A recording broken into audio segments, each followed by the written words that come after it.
Mateus 11, 25 a 30.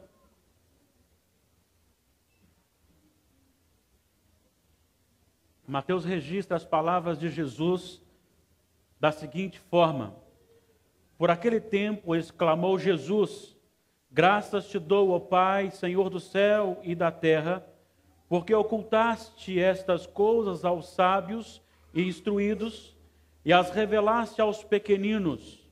Sim, ó Pai, porque assim foi do teu agrado. Tudo me foi entregue por meu Pai. Ninguém conhece o Pai, o Filho, senão o Pai, e ninguém conhece o Pai, senão o Filho, e aquele a quem o Filho o quiser revelar. Vinde a mim, todos os que estáis cansados e sobrecarregados, e eu vos aliviarei. Tomai sobre vós o meu jugo e aprendei de mim, porque sou manso e humilde de coração, e achareis descanso para a vossa alma, porque o meu jugo é suave e o meu fardo é leve. Feche seus olhos, vamos falar com Deus mais uma vez. Pai amado, esta é a palavra do Senhor. Somos teus servos e precisamos dela, ó Deus, não apenas como palavra para ser estudada, mas sim para ser aplicada, para ser transformadora na nossa vida. Por isso, o Espírito Santo do Senhor precisa iluminar o nosso coração, precisa vivificar-nos para que possamos compreender a tua vontade para a nossa vida. Em nome de Jesus. Amém. Como eu disse, hoje eu quero tratar sobre a profundidade do plano da salvação. Muitas vezes nós olhamos para a salvação e não paramos para meditar quão profundo é este plano de salvação. Pedro, o apóstolo, já disse, inspirado pelo Espírito, que a salvação é algo tão tremendo e tão maravilhoso e tão profundo que as pessoas, os profetas, tentaram discorrer sobre o assunto e entender, até os anjos anelam perscrutar, mas é algo esplendidamente maravilhoso e que temos hoje a graça desta revelação. Esta profundidade, ela deve ser o motivo da nossa alegria. Quando meditamos na profundeza da salvação, nós somos, de certa forma, conduzidos a uma adoração plena, a uma vida de louvor, de gratidão, uma vida que exalta o nome de Deus, uma vida que proclame a glória de Deus, pois esta é a finalidade da nossa existência, a glória de Deus. De que forma nós vamos entender essa profundidade, a profundidade da salvação? Nós temos aqui alguns aspectos importantes, estabelecidos aqui por Jesus, até mesmo na sua oração, e depois no seu convite, que nos fazem entender um pouco mais quão profunda é a salvação, quão profundo é o plano da salvação. O Senhor Jesus, Ele veio ao mundo para transformar e para revelar a todos aqueles que viveram anteriormente e viveram até mesmo, de certa forma, na ignorância, porque eles não tinham experimentado o reino de Deus estabelecido, eles não experimentaram a plenitude do Espírito, o Espírito habitando o Pentecostes. Eles não experimentaram o mover do Pentecostes, mas eles experimentaram então presenças do Espírito Santo esporádicas que os levavam então a entender que haveria o Salvador. E eles morreram nesta fé olhando para frente na promessa da salvação. E nós olhamos hoje para trás, para a promessa já cumprida na cruz de Cristo. Agora, para entender isso, não é para qualquer um. Por isso o Evangelho é profundo. Por isso o plano de salvação é profundo. E o primeiro aspecto importante que estabelece essa profundidade está justamente na oração de Jesus. E é interessante observar, segundo alguns comentaristas que a expressão por aquele tempo, ele transmite a ideia de um tempo que a popularidade de Jesus havia já passado. Ele agora sofria fortes, intensas e terríveis oposições. E agora então ele ora e ele vai justamente transmitir princípios até mesmo na sua oração. Ele então vai dizer: graças te dou, ó Pai, Senhor do céu e da terra, porque ocultaste essas coisas aos sábios e instruídos e as revelaste aos pequeninos. Ou seja, o primeiro aspecto que prova a grandeza, a profundidade do plano da salvação, é que para entender o conhecimento da salvação, ela foge à possibilidade humana. Ela não está direcionada ou arraigada ou esclarecida a uma busca simplesmente humana, a uma capacidade humana. Conhecer o plano de salvação não é para quem estuda muito. Conhecer o plano de salvação não é para quem senta em sala de aula e passa todo o seu tempo estudando. Não está numa busca pessoal, não está numa capacidade intelectual. O plano de salvação, para ser entendido, ele depende da revelação de Deus. É Deus que revela, pois ele diz: ocultaste estas coisas. Que coisas? O plano da salvação aos sábios e as revelastes aos simples, aos humildes.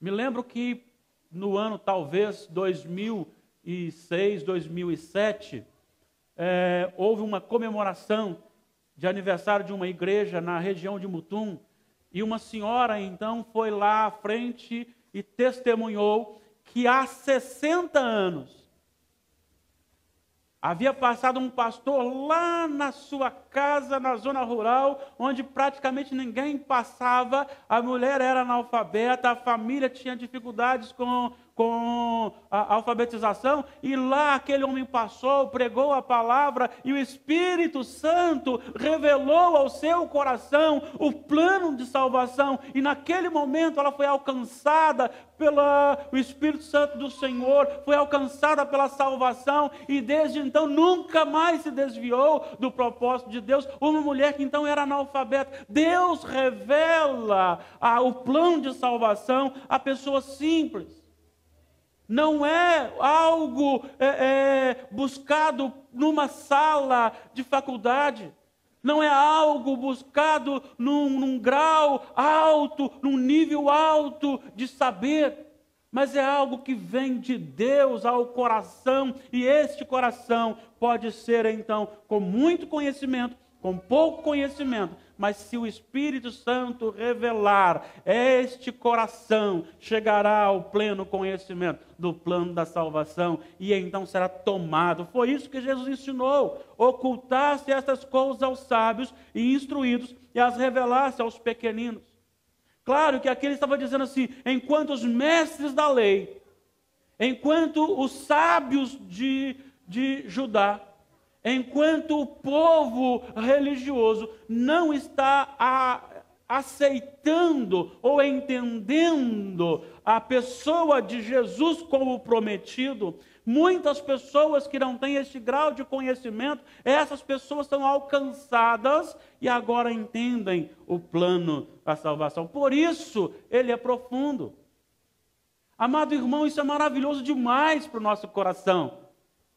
É você olhar e saber que Deus tocou o seu coração. Se você é realmente servo de Deus, se você é filho de Deus, isso significa que não partiu do seu coração, mas partiu do céu, partiu de Deus, partiu do Todo-Poderoso. E olha só o contraste que ele faz aqui na sua oração: Pai, Senhor do céu e da terra. Ou seja, aquele que imensuravelmente domina tudo, que é Senhor de tudo, que é maior que tudo, que é grande em poder, que é forte em força. É o linguajar para intensificar o poder de Deus. Este Deus escolheu pessoas humildes, pessoas simples, para nos seus corações fazer morada e revelar a salvação.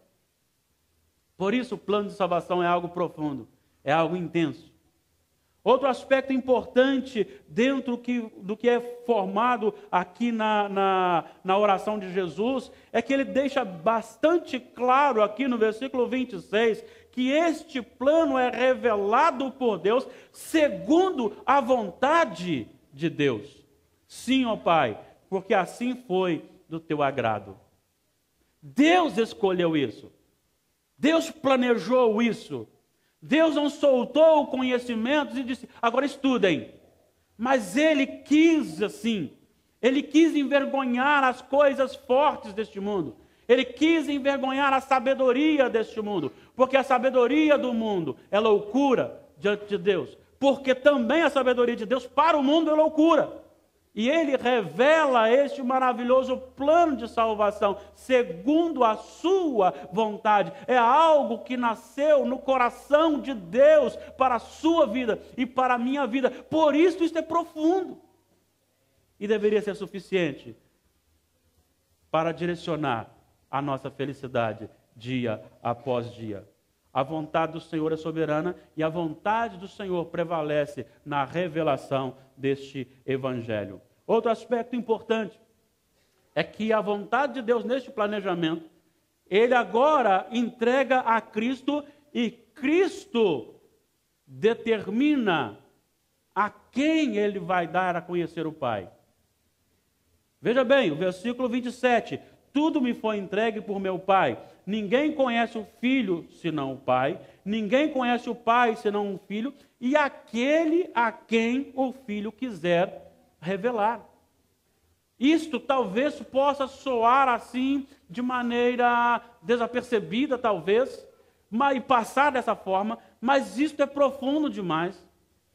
Isso significa que Deus olhou para o seu coração e Jesus lhe escolheu para revelar a você o Pai. Ele chegou a dizer, eu e o Pai somos um. Ele chegou a dizer, quando ele estava falando sobre ir ao céu, eu sou o caminho, a verdade e a vida, ninguém vem ao Pai senão por mim, e mostra-nos o caminho, ele disse, eu sou o caminho, e mostra-nos o Pai, olha, se você me conhece, você conhece o Pai. E ele vai dizer aqui que ele vai revelar a quem ele quiser. E se você entende esse plano da salvação, é porque Jesus quis revelar a você. Você faz parte de um povo que está na vontade de Deus. Você faz parte de um povo que foi escolhido por Jesus para fazer conhecido o próprio Pai. Claro que nós não podemos olhar e ver Deus aqui agora na sua essência como Deus. Nós cairíamos agora pelos nossos pecados. Mas haverá um tempo que Jesus Cristo então, e em Jesus, na consumação, nós estaremos face a face, Apocalipse 22. Isso significa que nós temos hoje a imagem de Deus em Cristo como perfeição.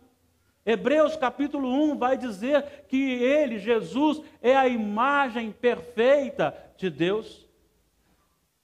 Quando nós vemos então a ação de Cristo diferenciando-se de todos e vivendo santamente, é porque Ele revela um Deus santo, todo-poderoso e que é capaz de interagir com o ser humano. E agora Ele faz ao nosso coração um coração aberto. Ele agora então vai à minha vida, vai à sua vida e revela quem é Deus.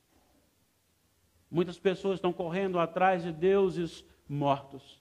Muitas pessoas estão correndo atrás de misticismos. Muitas pessoas estão correndo atrás de algo que ele possa tocar, palpável.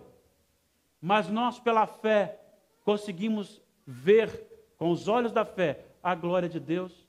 Nós conseguimos entender quem é Deus, mesmo que ainda imperfeitamente, mas nós já conseguimos entender porque Cristo nos revelou isto. Nós temos alguns aspectos importantes. O conhecimento humano não é capaz de alcançar o entendimento do plano da salvação. Este plano de salvação, a maneira como ele revelou aos pequeninos, é da vontade e do agrado do Pai, e é dado a Jesus para que escolha a quem ele vai revelar. Mas também, quando nós partimos para o versículo 28, nós encontramos aqui o convite de Jesus. E este convite, ele aponta para o sacrifício de Cristo. Ele é suficiente para todo mundo. O sacrifício de Cristo é suficiente para salvar o mundo todo. Embora o mundo todo não será salvo. Embora somente os eleitos serão salvos. Embora somente os que creem em Cristo serão salvos. Mas o sacrifício de Cristo carrega a perfeição de que se todos neste mundo fossem eleitos, se todos se arrependessem, não precisaria de intensificar o sacrifício de Cristo, porque Ele é suficiente. Por isso Ele diz assim, veja bem, eu tenho o poder, tudo me foi entregue por meu Pai. Eu tenho o poder de revelar a quem eu quiser, revelar o Pai a quem eu quiser. E agora Ele diz, vinde a mim. Querem conhecer o Pai? Vinde a mim. Quem? Todos que estáis cansados e sobrecarregados. Quem são estes? Aqueles que pensam que para ser salvo precisava obedecer à lei. Aqueles que pensavam que para ser salvo precisava guardar o sábado dentro da lei, precisava então guardar todos os aspectos da lei, todos os rituais da lei. E todos cansados e carregados desse peso da lei. Tanto é que Paulo fala aos Gálatas que aquele que vive pela lei será julgado pela lei. Porque a lei carrega consigo o peso. E ninguém é capaz de guardar toda a lei. É por isso que Lutero foi alcançado com a graça de Deus. Ele estava lá, quanto mais ele se sacrificava para obedecer à lei e se punia, mais pesado ele ficava. Até que um dia ele foi revelado, alcançado pela graça e pelo plano da salvação. Quando Deus, então, pelo Espírito Santo, o fez entender que pela graça e pela fé sois justificados. É neste momento que ele toma conhecimento e ele tira de sobre si o peso da legalidade para a salvação. E ele lança tudo em Jesus. E ele diz, sobrecarregados, cansados e sobrecarregados. Mas também existe aqui o peso da alma daqueles que ainda não encontraram a salvação, sendo então judeu ou gentio. Aquele que pensa que o que será do amanhã, o que será da minha vida após a morte, para onde eu vou? Será que existe mesmo o céu? Será que existe mesmo o inferno? E fica neste peso, martirizando-se constantemente. E para isso, às vezes, ajudando a um, distribuindo seus bens, para ver se consegue amenizar esse sofrimento. E Jesus está dizendo o seguinte, olha, o plano de salvação é tão profundo que se você vir a mim, e se você tomar sobre você o meu jugo, você vai saber que haverá descanso para a sua alma. Veja bem, esse sacrifício é suficiente para todas as pessoas, ele é perfeito, e este sacrifício ele não trata nada material, fisicamente, ele trata a alma.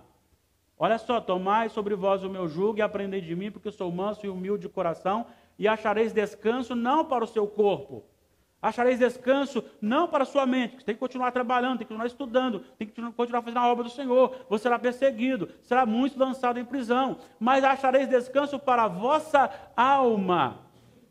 O que determina a nossa felicidade aqui não é a ausência do trabalho, não é a ausência dos problemas, mas sim a ausência de paz na alma.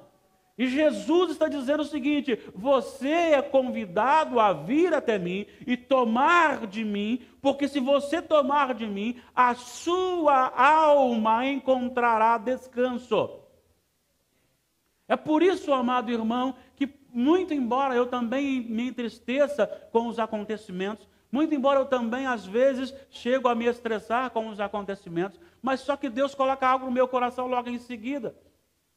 Para que ficar preocupado? Para que ficar angustiado se eu tenho a certeza da salvação, se a minha alma está livre das trevas? O Senhor Jesus disse: bem-aventurados sois quando mentindo, não pode ser verdade, disserem todo mal contra vós. Então eu tenho que procurar viver no Senhor, e o que falam de mim tem que ser provado pelo Senhor. Se o Senhor aprova a minha conduta, eu não tenho que temer. A minha alma tem que estar leve, ela não pode estar presa ao medo da que os outros vão falar, pensar ou fazer. Olha que ele diz: achareis descanso para a vossa alma. É inexplicável a maneira como nós vemos homens, mulheres, jovens, até mesmo crianças, sendo martirizadas em alguns locais aí, e inclusive, às vezes presos, às vezes espancados, às vezes até mesmo sendo mortos. E eles morrem em paz. Por que eles morrem em paz diante de grande tribulação? Porque a alma deles não está presa a este mundo. Eles não carregam o peso da culpa do pecado, porque eles lançaram em Jesus. E Jesus deu descanso.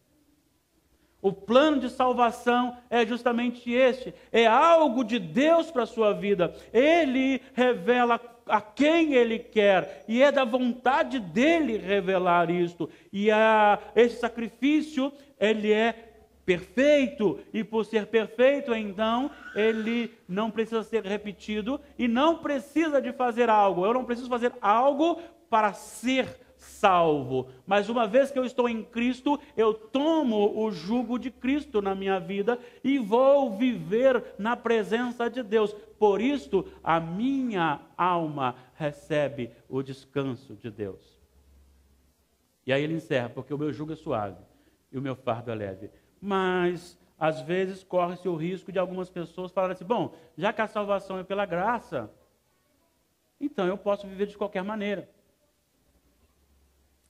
Já que Deus me ama assim como eu sou, não, Deus me ama como eu sou, mas para ser transformado.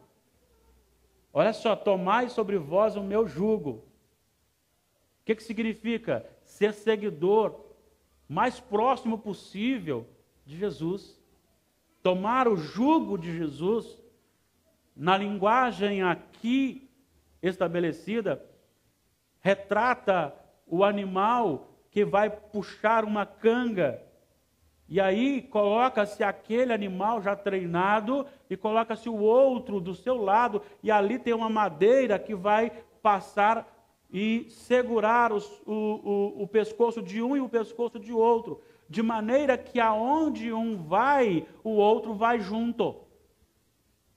O jugo de Jesus é isso, é você colocar o seu pescoço no mesmo jugo de Jesus. É obedecer, é parecer-se com Jesus. Por que isto, ele vai dizer que é manso? Por que ele vai dizer que o seu jugo é manso, o seu jugo é leve? Justamente porque ele conduz tudo. E aí quando alguém chegar e falar assim: você pecou, mesmo com a tristeza do seu coração, mas você vai dizer que quem vai subir na balança no último dia por você é Jesus Cristo. Por isso a sua alma está leve. O plano de salvação, irmãos, é algo profundamente inexplicável, humanamente falando. E você só pode se encantar com ele à medida que você, então, mergulha na grandeza de Cristo Jesus.